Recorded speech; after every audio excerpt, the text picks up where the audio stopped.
Estamos num espaço que poderíamos mesmo considerar como idílico, de grande valor paisagístico e natural. Encontramos nas margens do rio Minho, no concelho de Melgaço. E há já muito tempo que, para lá do seu valor enquanto património natural, este é também um território fortemente marcado pela presença do homem na sua articulação com este rio, dando origem a manifestações culturais diversas. Nestes últimos anos, equipas de investigadores de universidades portuguesas e espanholas vêm desenvolvendo pesquisas muito relevantes para a nossa arqueologia e para o conhecimento do passado mais remoto. Aqui têm encontrado, ao longo das margens dos dois lados do rio, vestígios muito importantes do Paleolítico há dezenas de milhares de anos, testemunhando esta antiquíssima ligação do homem a este território e a este rio. Mas, caminhando por estas margens, vamos encontrando muitos outros testemunhos desta articulação do homem com o rio Minho. Poldras, moinhos, velhas pontes, mas também marcas ligadas à religiosidade popular, pequenas capelas, mas também castelos e fortalezas. Porque, afinal, este é um rio que divide também, há já muitos séculos, dois países, Portugal e Espanha. Encontramos, com efeito, numa zona de fronteira. E estamos muito próximos de São Gregório, aquele que é um local mais a norte do nosso país. Um local e uma referência quando falamos de fronteiras. Vamos até São Gregório.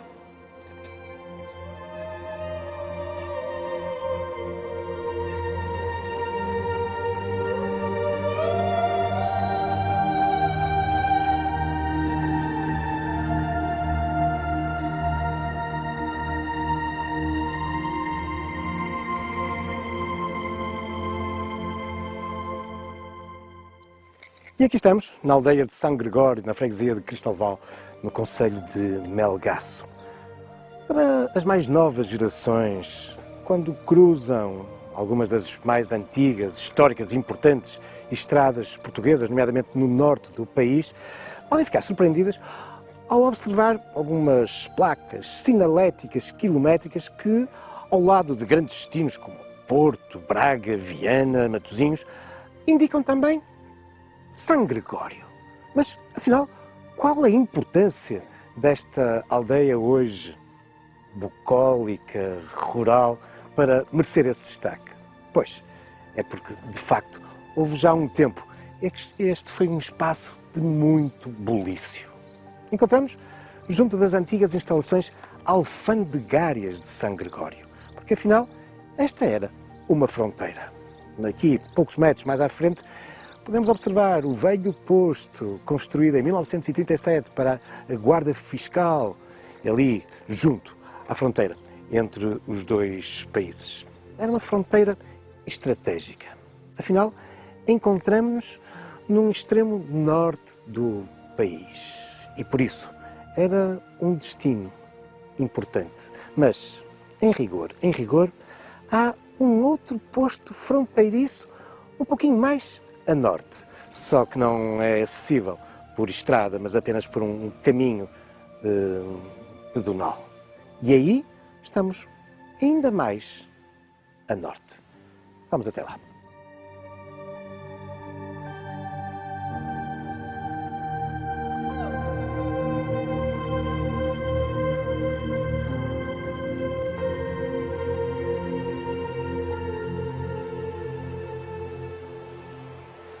Encontramos-nos a algumas centenas de metros de distância de São Gregório, em linha reta, mas o caminho até aqui não é fácil. Mas este é um lugar muito especial. Estamos no lugar de Sevide, mais precisamente debruçados sobre o rio Minho, mas também sobre um outro rio de caudal bem menos caudaloso, que é o rio de Trancoso. estamos, rigorosamente, no ponto mais setentrional, mais a norte de Portugal continental. Aliás, temos aqui um marco, um velho marco fronteiriço, que nos apresenta o P de Portugal, mas também nos apresenta aqui um número. O número 1. Sim, se quiserem, de algum modo, é neste espaço idílico, natural, que Portugal começa.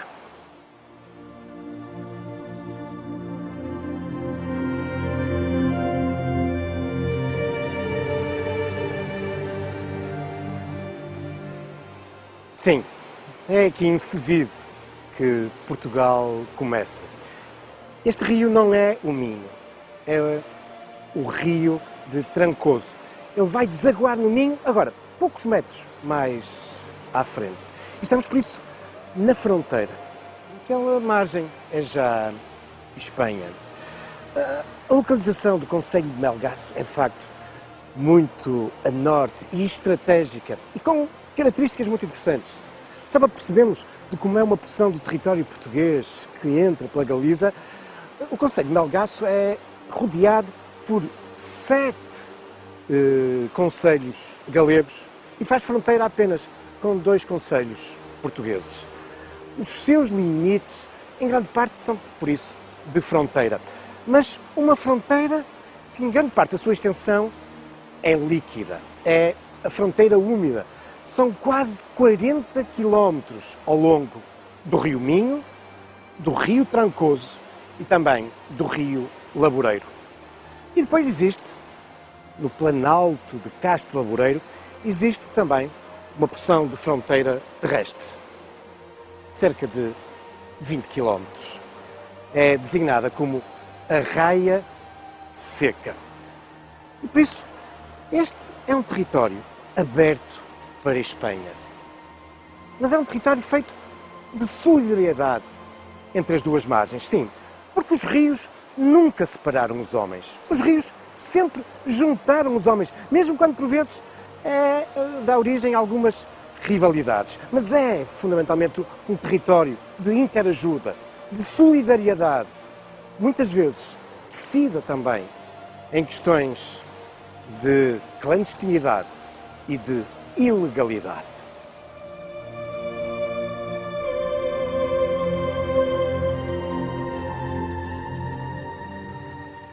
Sim, este é um território de fronteira, em grande parte definida pelos rios. Mas mais do que um território de conflitualidade entre as comunidades das duas margens, foi mais marcado ao longo da história como um território de cumplicidade, de solidariedade, de interajuda. Não raras vezes contra a vontade dos poderes instituídos. E por isso, ao longo dos séculos, esta relação fronteiriça foi muitas vezes clandestina, não raras vezes ilegal. E vem isto a propósito de uma atividade que durante anos, décadas, marcou a história desta região. Também, e por isso mesmo, a sua memória, a sua identidade e algum património. Estou a falar do contrabando. Hoje, quando andamos por veredas, estreitos caminhos como este, percursos belíssimos do ponto de vista pedonal, em contacto com a natureza, muitas vezes esquecemos que estes já foram trajetos de perigo, foram trilhos dos homens e das mulheres que se dedicavam ao contrabando. É o caso, precisamente, deste que está muito próximo do marco número 1 da fronteira portuguesa. Uma atividade que, obviamente, desapareceu com o esbroar das fronteiras com a União Europeia. Mas durante muito tempo era uma atividade fundamental para a subsistência individual e das comunidades. Embora também, não raras vezes, em determinados períodos da história, tenha envolvido muita gente e produtos que iam muito para lá da mera questão da subsistência, com grupos bem organizados e uma verdadeira indústria, mas que não deixava de ser importante para a economia local. Estes trilhos foram objeto de perseguições, por vezes de desenlaces fatais para os contrabandistas e também para os guardas fronteiriços.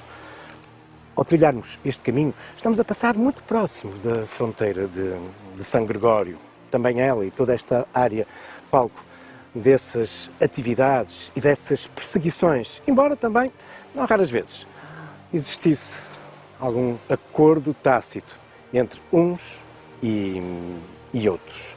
Estes rios uniam, afinal, as duas margens. Mas num território tão marcado pela fronteira, eu dizia-vos há pouco que os rios sempre uniram as pessoas e que, de algum modo, eram as montanhas que as separavam. Mas aqui, em Melgaço, até as montanhas uniam os dois lados da fronteira. Particularmente no Planalto de Castro Laboreiro. A Raia Seca foi também ela um local de intenso contrabando, especialmente de gado, bovino, caprino, suíno. E ainda hoje observamos lá antigos recintos onde os contrabandistas de gado reuniam, protegiam as cabeças de gado e também eles se abrigavam. Apesar de ali estarem também os marcos fronteiriços e um velho castelo, recordando que este também foi, afinal, um território de conflito entre os dois Estados, que não entre os dois povos.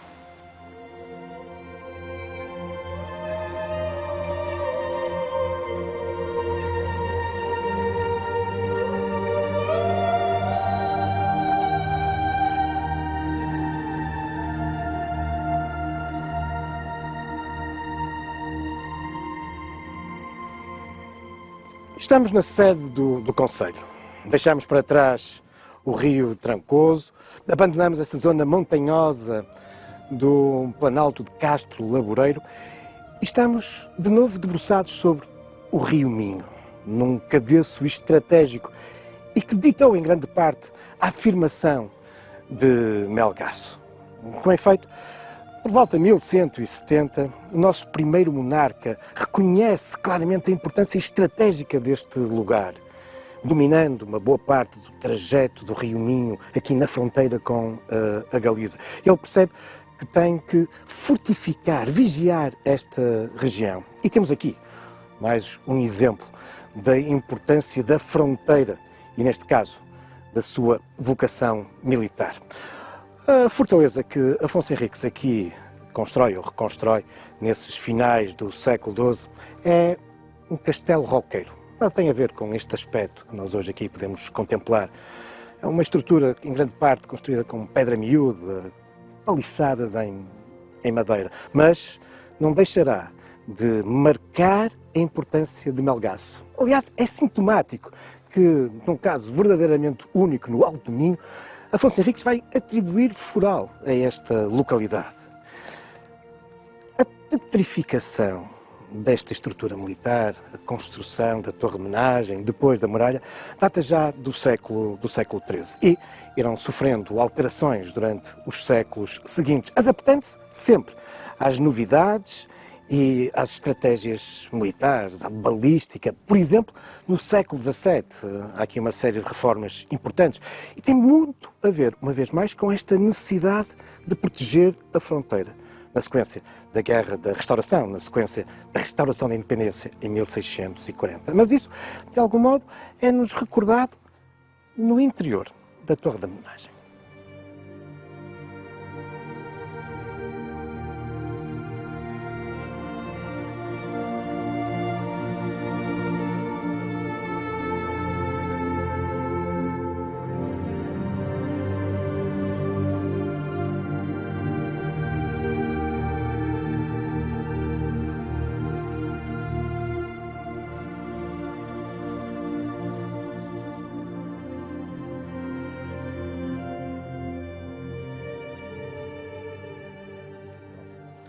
Do alto da Torre de Homenagem percebemos bem da importância estratégica de Melgaço.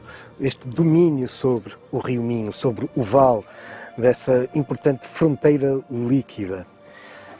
A Torre de Menagem, de resto, é hoje um espaço privilegiado sobre a memória e a história deste território. Este é um núcleo museológico sobre a história de Melgaço, que reúne informação, textos, documentos, objetos que nos vão ilustrando todo esse percurso, desde a pré-história. Aqui estão, por exemplo, os resultados das escavações arqueológicas em alguns dólmenes e mamoas de Castro Laboreiro, até períodos mais recentes. E onde esta vocação fronteiriça foi sempre decisiva. Uma fronteira, um ponto de vigilância, muitas vezes militar, tantas outras alfandegária e até política. Mas sobre isso existe um outro espaço privilegiado para abordar essa questão aqui em Melgaço, o espaço de memória e fronteira.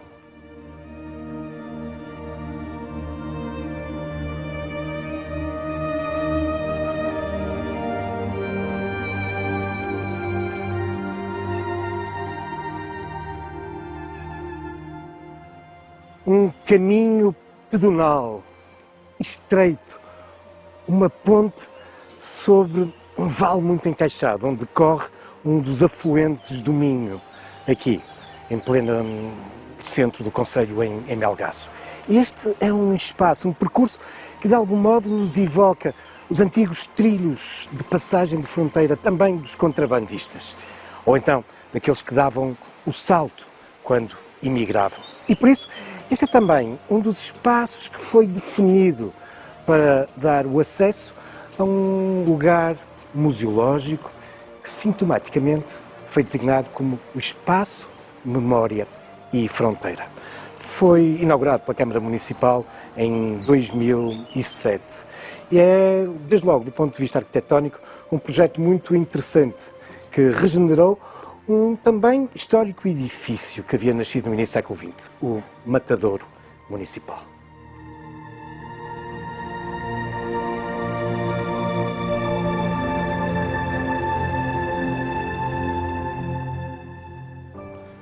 Esta é uma batela, uma embarcação tradicional do Rio Minho, que se encontra muito associado à captura de algumas espécies que fazem as delícias da gastronomia da região, utilizando o sável, a lampreia. Mas foi também em embarcações como esta que o Minho foi vencido enquanto fronteira e utilizadas para a prática do contrabando. Essa prática que muitas vezes estava associada apenas e só a uma forma de subsistência para muitas das gentes destas comunidades ribeirinhas, contando por isso com a colaboração, com a cumplicidade das gentes de um lado e do outro da fronteira. Muitas vezes contando também com a cumplicidade das forças policiais, alfandegárias, de um lado ou de outro, às vezes só de um lado, e arriscando a passagem, procurando pôr-se a salvo dos vigilantes da fronteira contrária. Por vezes, o contrabando fazia-se através das próprias fronteiras. E aqui, neste espaço museológico, podemos ver algumas das antigas artimanhas usadas, como, por exemplo, coletes que se usavam no interior da roupa e onde se simulavam alguns dos produtos que eram contrabandeados. E que produtos eram esses? De todo tipo. Alguns ficaram bem conhecidos. Por exemplo, da parte dos portugueses, introduzia-se em Espanha o açúcar e o café. Produtos muito caros no estado vizinho. De lá, em compensação, vinham outros que aqui eram mais raros e tinham preços mais elevados. Desde logo, o chocolate ou a amêndoa. Depois havia produtos que dependia do valor no mercado. Por vezes era mais rentável ir buscá-los à Espanha e trazer para Portugal. Outras vezes, esses mesmos produtos era mais compensador comprá-los em Portugal, levá-los para a Espanha. Acontecia muito, por exemplo, com o caso da carne e das cabeças de gado vivas que, como há pouco vos dizia, cruzavam a fronteira sem pagar os impostos alfandegários.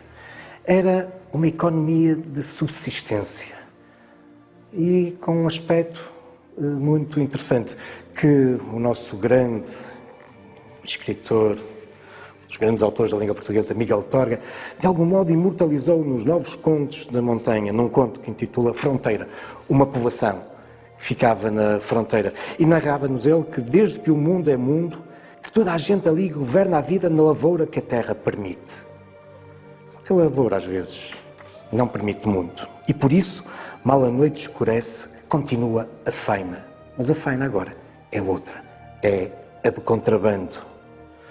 Diante da fatalidade a que a população está condenada. Mas, se por acaso se juntam na venda do Inácio uns e outros, ou seja, os guardas e os contrabandistas, fala-se honradamente da melhor maneira de ganhar o pão. Se por conta do Estado a vigiar o ribeiro, se por conta da vida a passar o ribeiro. Por conta da vida. E quantas vezes esta passagem não foi fatal? Mas não pensemos, obviamente, que o contrabando era apenas um contrabando menor. Houve épocas em que se contrabandeava produtos muito, muito valiosos.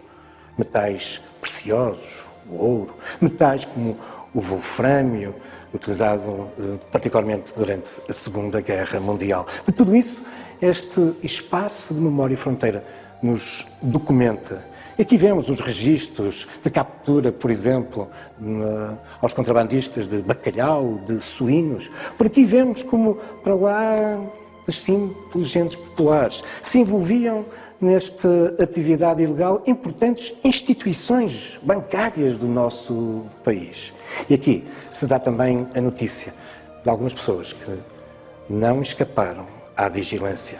Foram presos ou, como é o caso do Zé do Diabo, foi mesmo abatido a tiro pelos carabineiros.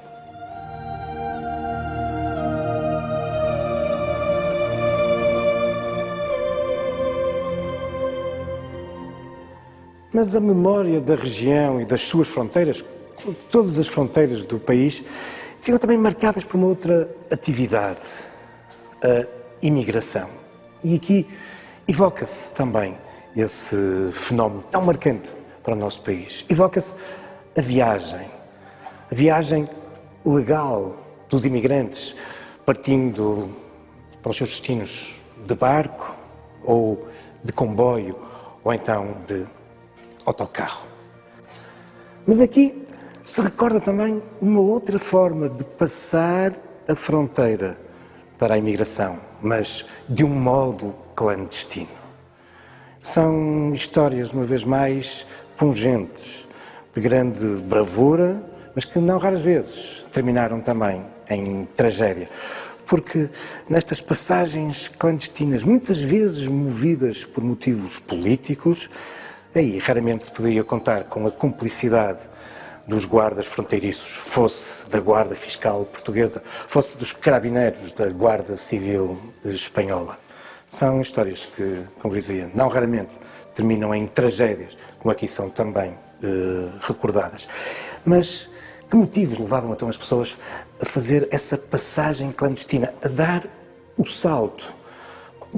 Também eram os mesmos motivos económicos que, afinal, impulsionaram toda essa grande diáspora dos portugueses no século XX, nomeadamente no pós-Segunda Guerra Mundial, em direção à França, à Alemanha, ao Brasil. Mas é muito, de facto, os motivos políticos que ditavam também este salto. Por exemplo, durante a Guerra Civil Espanhola, uma vez mais, contando com a cumplicidade, a ajuda das populações ribeirinhas que conheciam muito bem estes territórios, muitos refugiados republicanos espanhóis conseguiram passar a salto a fronteira e encontrarem algum refúgio em Portugal. Do mesmo modo que, alguns anos depois, durante a Segunda Guerra Mundial, muitos judeus que fugiam ao inferno das perseguições nazis e que encontraram acolhimento em Portugal, aqui chegaram através do salto. E, claro, já depois da Segunda Guerra Mundial, com as perseguições políticas do Estado Novo, da ditadura de Salazar, foi também através destas fronteiras, destes percursos utilizados pelos contrabandistas, que também muitos dos elementos da oposição conseguiram fugir para o exílio. Então, tantos jovens portugueses que procuraram escapar à guerra colonial. São também dessas histórias que é feita este espaço de memória, mas que não deixa de evocar, como é evidente, esse êxodo e essa diáspora portuguesa, que passa muito, de facto, por Melgaço e por este rio. Um rio idílico, um rio, por vezes, de sacrifício, mas também um rio que sempre abraçou estas comunidades. Um rio de solidariedade. Um rio que tinha muitas outras histórias para nos motivar, mas isso são já outros factos. Também algumas lendas, futuros caminhos da história.